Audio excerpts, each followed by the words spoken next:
Hi, Courtney. My name is Ruben Peralta from Cocalecas.net. How are you? Hi, Ruben. I'm great. How are you? I'm fantastic. Good. Um, when I read what was your position, because the show it's from the 1950s and women had different roles, but I love how the chemistry, the food is like a connection between his like her relationship and her personal life. What was your outcome when you read the script and what new things could you bring to the table to add to the show besides of the amazing food that we see and I basically taste the lasagnas. Oh my God, so good. Um, I looked forward to reading the script so much because I knew I was going to either laugh out loud constantly or cry. It was always such an emotional release. The roller coaster that you go through in the show.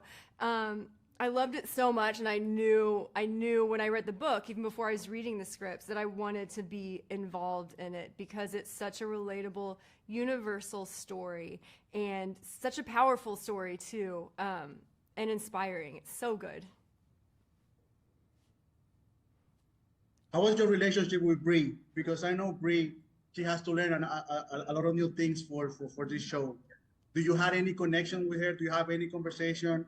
Or you work with her during the whole shooting of the Yeah. show? Yeah, so well Brie and I are good friends regardless. So I already knew that she was a great cook cuz she's cooked for me lots of times and she's already a natural talent at it. So my job was actually pretty easy. I didn't have to teach her that much stuff. Although I will say too, like whenever there's the really close up scenes of the chopping, those are me. Those are my hands. Brie and I have very similar hands. What new things do you think the show will bring to the table? Because we have seen so many new shows, like The Bear, like so many new shows about food. And I love how food is something around people. Hmm. And this show, I have seen a couple episodes, and I feel the same. It's like food is like a conduction for teams, for my personal life, my parents. But in like, what do you think this show will represent for a new generation of people that are looking for like new experiences? Because now we are in a era where we have to be specific with genders, with where I belong, where I'm supposed to go.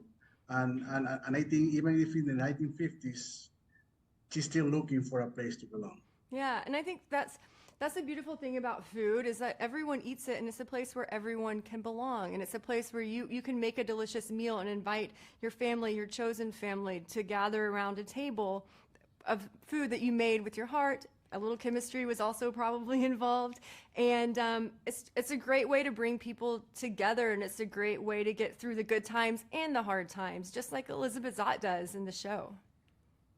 That's one of the things that I love. That even make sure that she wants to do something that wasn't allowed for women at the time. But as soon as she started cooking, that was seemed like normal.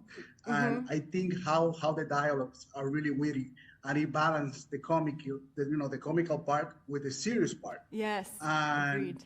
and you are in this world of cooking and in the industry. How real is this situation?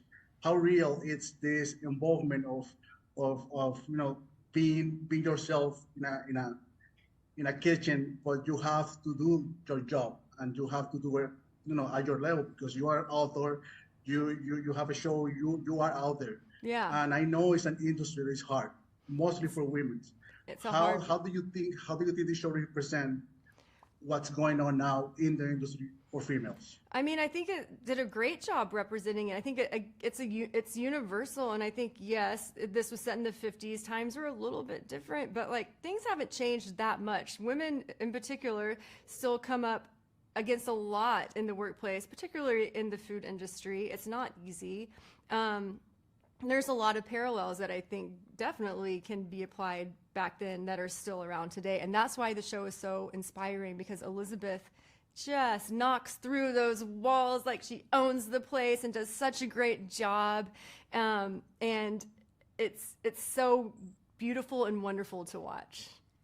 You say that you read the book. How different is what you read when you read the book and you picture things in your mind, and then watching the show of things that you know what's going to happen and things that you were involved. Yeah.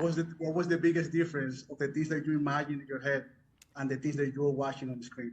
I mean, there are definitely some differences in the book and the show, but honestly, like, I think they did such a good job of getting the story across, of like the main themes from the book and the story, that the differences are, I can't even really see them that much anymore. Yes, there are for sure some differences, but I think they both tell the same story, which is about overcoming, about tenacity, about taking a different path and getting maybe to not where you wanted to be, but where you needed to be, which is very beautiful. Courtney, thank you so much for your time. I really appreciate it. Thank you so much. So nice to meet you. My pleasure. Thank Have you a so good much. day.